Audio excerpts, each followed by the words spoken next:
If we look at the cancer healthcare pathway throughout the European Union, and I mean north to south, east to west, we will see unacceptable inequalities at every single stage of the pathway.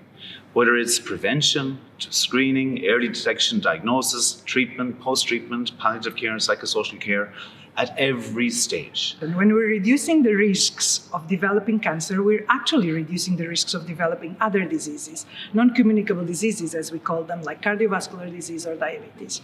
So if governments can deploy policies that promote the consumption of fruits and vegetables or whole grains or physical activity, or reduce the use of alcohol or of tobacco, we can actually transform the health of the EU population.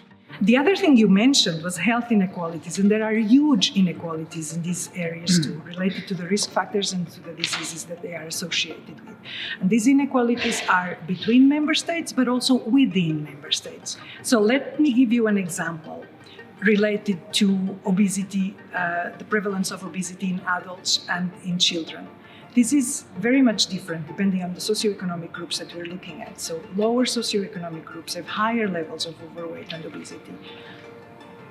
This is also paralleled by risk factors like low consumption of fruits and vegetables. And in children, we know that obesity is associated with parents' lower education, with parents' unemployment and lower income.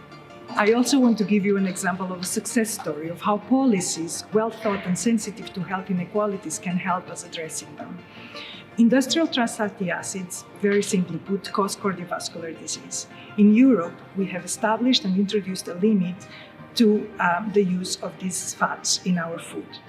The JRC has provided the evidence to support this limit, and we could show that this limit was the most effective means to protect everyone, regardless of their food choices, regardless of their socioeconomic group, the country they lived in, their purchasing power. So we like to think of it as if we've managed to protect around 450 million hearts in the EU. So if we now look at the cancer healthcare pathway from screening, diagnosis, all the way to end-of-life care, we actually know what to do and we know how to do it. We developed these European guidelines and quality assurance schemes to bolster and improve the minimum standards all throughout the pathway so the patient doesn't get lost between the different steps of the healthcare pathway of cancer. So basically, when we were doing these studies, and we've completed the work for breast cancer, started on colorectal cancer, and then we'll do cervical cancer. But in doing this work, we've learned a few little things. Let's take breast cancer screening. Absolutely fundamental to catch breast cancer early, hopefully stage 1 or even max stage 2. If we look at that, the uptake, that means the number of women or percentage of women attending screening programs throughout the European Union. You will see that in one country, one member state, attendance is 89-90%. But you will see in another member state that attendance is 7-8%. That's not acceptable. We can fix that. Another example, if you look at member states' national cancer plans, each one has a national cancer plan.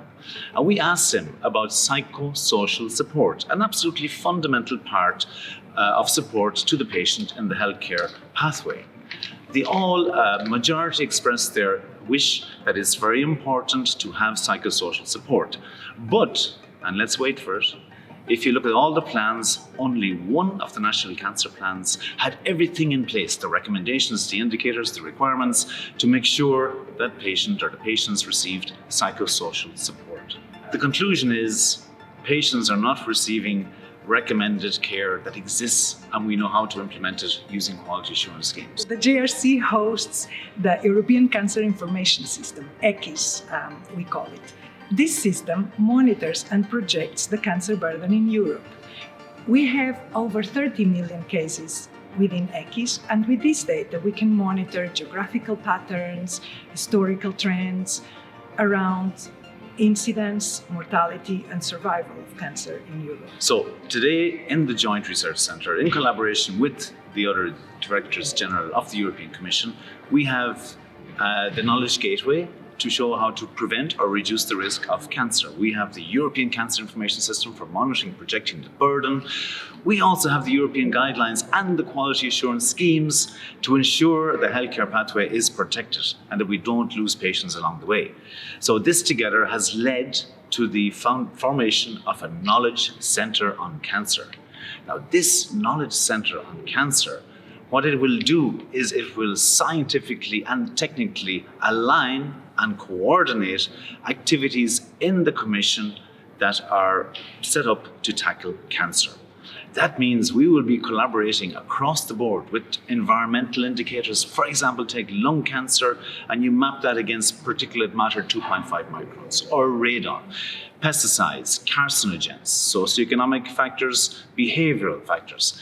You name it, all the pieces are in place. We just need to join them all together. To help us on our mission to do that, we are now launching a European Cancer Inequalities Registry. This will be the political arm, because in the EU we have such important values, equity, fairness. This Inequalities Registry will communicate the gaps. It will expose them, and then we can start addressing them. So on behalf of Sandra and myself and all our colleagues, let's work together. Let's turn the tide. Thank you.